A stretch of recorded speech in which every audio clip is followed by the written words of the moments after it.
ನಮಸ್ಕಾರ ಫೋಕ್ಸ್, ನಾನು ನಿಮ್ಮ ಹರ್ಷಿತಾ. ಇವತ್ತೇನಪ್ಪ ರೆಸಿಪಿ ತಂದಿದ್ದೀನಿ ಅಂದರೆ ಮಶ್ರೂಮ್ ಪಲಾವ್. ಇದು ಎಲ್ಲರ ಮನೆಯಲ್ಲೂ ಮಾಡುವಂಥ ಮಶ್ರೂಮ್ ಪಲಾವೇ, ಆದರೆ ನಾನು ಸ್ವಲ್ಪ ನಮ್ಮ ಮಮ್ಮಿ ಸ್ಟೈಲಲ್ಲಿ ಮಾಡ್ತಾಯಿದ್ದೀನಿ. ಮೊದಲಿಗೆ ಎಣ್ಣೆ ಹಾಕ್ಕೊಂಡು ಅದಕ್ಕೆ ಚಕ್ಕೆ, ಲವಂಗ, ಸೋಂಪು ಹಾಕ್ಕೊಂಡು ಸ್ವಲ್ಪ ಬಾಡಿಸ್ಕೊಳ್ಳಿ. ಅದಕ್ಕೆ 3 ಕಟ್ ಮಾಡಿರೋ ಈರುಳ್ಳಿ ಹಾಕಿ ಇನ್ನು ಚೆನ್ನಾಗಿ ಫ್ರೈ ಮಾಡಿ. ಆನಿಯನ್ ಚೆನ್ನಾಗಿ ಫ್ರೈ ಆದಮೇಲೆ ಶುಂಠಿ ಬೆಳ್ಳುಳ್ಳಿ ಪೇಸ್ಟ್, ಗ್ರೀನ್ ಚಿಲ್ಲಿ, ಪುದೀನ ಹಾಗೆ ಕೊತ್ತಂಬರಿ ರುಬ್ಬಿರೋ ಪೇಸ್ಟನ್ನು ಹಾಕ್ಕೊಳ್ಳಿ.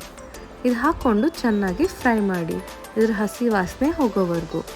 ಅದಾದಮೇಲೆ 3 ಕಟ್ ಮಾಡಿರೋ ಟೊಮ್ಯಾಟೊ ಹಾಕಿ ಟೊಮ್ಯಾಟೊ ಎಲ್ಲ ಸಾಫ್ಟ್ ಆಗೋವರೆಗೂ ಇದನ್ನು ಫ್ರೈ ಮಾಡಿ.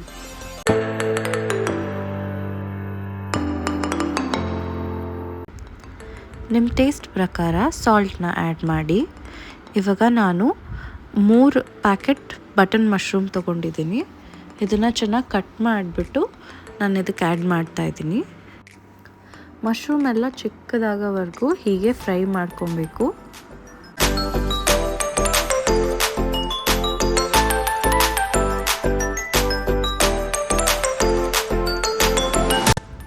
ಇಲ್ಲಿ ನಾನು 1/2 ಸ್ಪೂನ್ ಟರ್ಮರಿಕ್ ಆ್ಯಡ್ ಮಾಡ್ತಾಯಿದ್ದೀನಿ. ಅದಾದಮೇಲೆ ಮನೆಯಲ್ಲೇ ಮಾಡಿರೋ ಅಂಥ ಧನಿಯಾ ಪುಡಿ 1.5 ಸ್ಪೂನ್ ಆ್ಯಡ್ ಮಾಡ್ತಾಯಿದ್ದೀನಿ. ಇದೆಲ್ಲ ಆ್ಯಡ್ ಮಾಡಿ ಚೆನ್ನಾಗಿ ಫ್ರೈ ಮಾಡ್ಕೊಬೇಕು. 2 ಗ್ಲಾಸ್ ವಾಟರ್ ಆ್ಯಡ್ ಮಾಡ್ತಾಯಿದ್ದೀನಿ. ವಾಟರ್ ಎಲ್ಲ ಚೆನ್ನಾಗಿ ಕುದಿ ಬಂದಮೇಲೆ ನಾನು 1 ಗ್ಲಾಸ್ ಅಕ್ಕಿ ಹಾಕ್ತಾಯಿದ್ದೀನಿ. ಅಕ್ಕಿ ಹಾಕ್ಬಿಟ್ಟು ನಾವು ಈಗ ಕುಕ್ಕರ್ ಮುಚ್ಚಿ ಇಟ್ಬಿಡೋಣ. ಮೀಡಿಯಮ್ ಫ್ಲೇಮಲ್ಲಿ 2 ವಿಸಿಲ್ ಬಂದಮೇಲೆ ಗ್ಯಾಸ್ ಆಫ್ ಮಾಡಿ.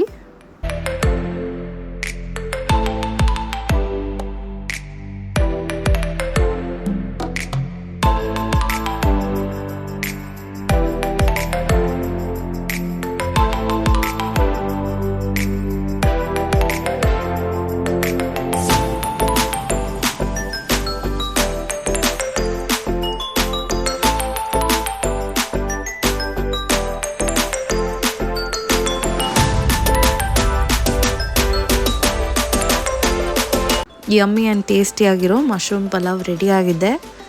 ನೀವು ಟ್ರೈ ಮಾಡಿ ಮನೇಲಿ ಹೇಗಿದೆ ಅಂತ ಹೇಳಿ ಕಮೆಂಟ್ ಸೆಕ್ಷನ್ನಲ್ಲಿ. ಕ್ರೇಜಿ ಹೇಜಿ ಚಾನೆಲ್ನ ಹಾಗೆ ಲೈಕ್, ಶೇರ್, ಸಬ್ಸ್ಕ್ರೈಬ್ ಮಾಡೋದನ್ನ ಮರಿಬೇಡಿ. Thank you.